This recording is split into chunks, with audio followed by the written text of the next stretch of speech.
एक बहन social activist है, मैं जानना चाहूँगा, जैसा अभी उन्होंने बताया, पिछली कड़ी में ये देखा आपने कि पुलिस वहाँ परेशान करती है, जो महिलाएं समाज के लिए अच्छा काम कर रही हैं, गरीब बेबस कमज़ोर बच्चों के लिए, जो भिखारी ना बने और अच्छा बन जाएं, देश के लिए होनहार बनाने की कोशिश कर रहे हैं, ऐसे में पुलिस बाधा बन के सामने आती है। बहन क्या कहेंगी? जय भीम नमो बुद्धाय।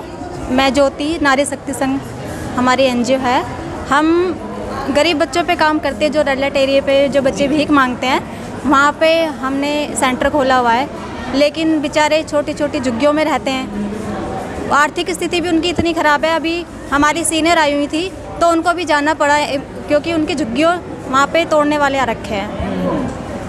अब इतनी प्रॉब्लम आती है कि यहाँ पे ये झुग्गियाँ नहीं रहेंगी तो यहाँ पे शिक्षा का जो हमारा मोटिव है वही ख़त्म हो जाएगा। सेंटर नहीं रहेगा तो हम बच्चों को जागरूक कहाँ से कर पाएंगे? जब तक महिलाएं बच्चे जागरूक नहीं होंगे हमारे देश के, आगे नहीं बढ़ सकता समाज। बिल्कुल, आप इतना अच्छा काम कर रहे हैं, जब इसमें बाधा आती है तो उसके खिलाफ आप क्या कदम उठाते हैं, आप और आपका संगठन? एक कदम उठाती है कि जाते हैं, जाके थाने वगैरह में बातें करते हैं कि हाँ भाई क्या प्रॉब्लम है। जब ये लोग रह रहे हैं यहाँ पे इतने अच्छी तरीके से, आपको परेशान तो नहीं कर रहे? कोई नोटिस है, कोई कुछ है जो आप इन लोगों को परेशान कर रहे हो?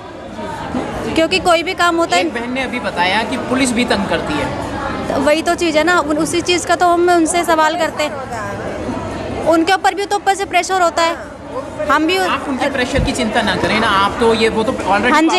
हाँ जी। आप तो जो कमज़ोर समाज के बच्चों को अच्छा बनाने की कोशिश। हाँ जी, हमारा तो देखो, शिक्षा तो हम कहीं भी बच्चों को दे सकते हैं। हमारा ये है कि हर बच्चा शिक्षित हो। देखिए, हमारे बच्चों को SC/ST वालों को बहुत दबा रहे हैं, पीछे से ही बहुत ज़्यादा उनको जागरूक नहीं होने दे रहे हैं, उनको पढ़ने लिखने नहीं दे रहे हैं, उनके एडमिशन नहीं करते हैं स्कूलों में। इसमें हमारी जो नारी शक्ति है बहुत मेहनत कर रही है, लगी हुई है। सुनीता कमल जी बहुत काम कर रही हैं इस पे, जो हमारी हेड हैं। संस्था का नाम बताएंगे? नारी शक्ति संघ जी। नारी शक्ति संघ जी, हाँ, हमारी संस्था हमारे साथ में है। और जो पढ़ रहे हैं उनमें कुछ ना कुछ स्कूलों में भी भेदभाव भी, बच्चों पे काम नहीं हो रहा है। अच्छे स्कूलों में एडमिशन कर तो लेते हैं लेकिन उन पे काम नहीं करते, उनको पढ़ाते नहीं है। बच्चा वही जीरो है बच्चा।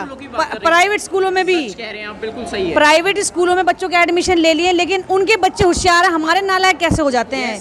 हमारे बच्चों को वो लिखना बोलना पढ़ना क्यों नहीं आता जो उनके बच्चों को आता है? क्यों? क्योंकि वो अंदर ही अंदर वो उनके साथ भेदभाव करते हैं।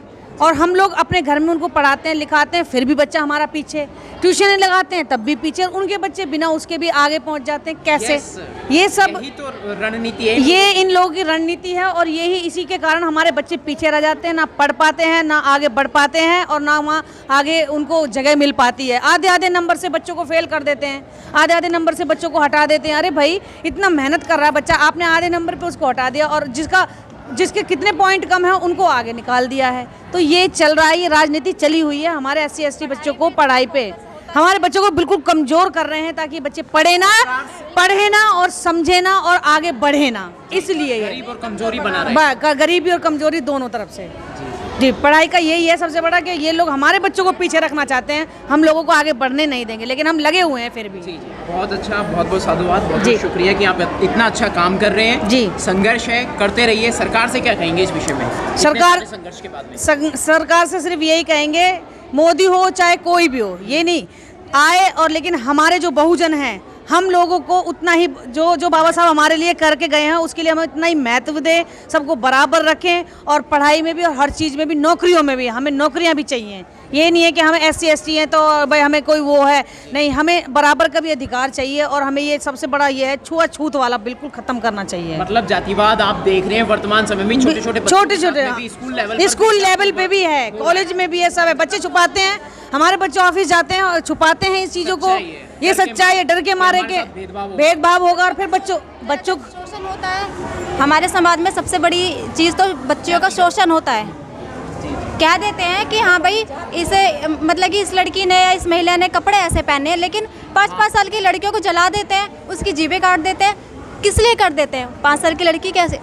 वो तो बच्चा है, कुछ नहीं। वो तो बच्चा है, उसको तो ये भी नहीं पता कि हाँ भाई ये सही है या गलत है। आज भी ये हो रहा है, आज शोषण हो रहा है। बच्चा पढ़ लिख के, मेरा लड़का ग्रेजुएशन करके एक कंपनी में काम कर रहा है, लेकिन वहाँ अपनी जात छुपाता है। अपनी जात इसलिए छुपानी पड़ती है उसको, क्योंकि फिर उसको वो उसी हिसाब से देखते हैं, उसी हिसाब से उसको ट्रीट करते हैं।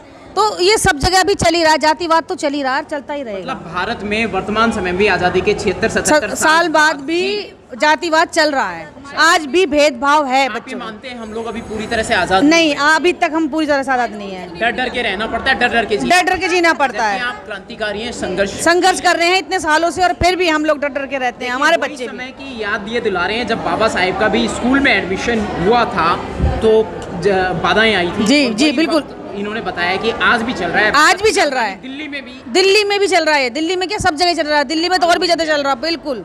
और कुछ स्कूलों में दिल्ली तो अछूती रह जाती इससे।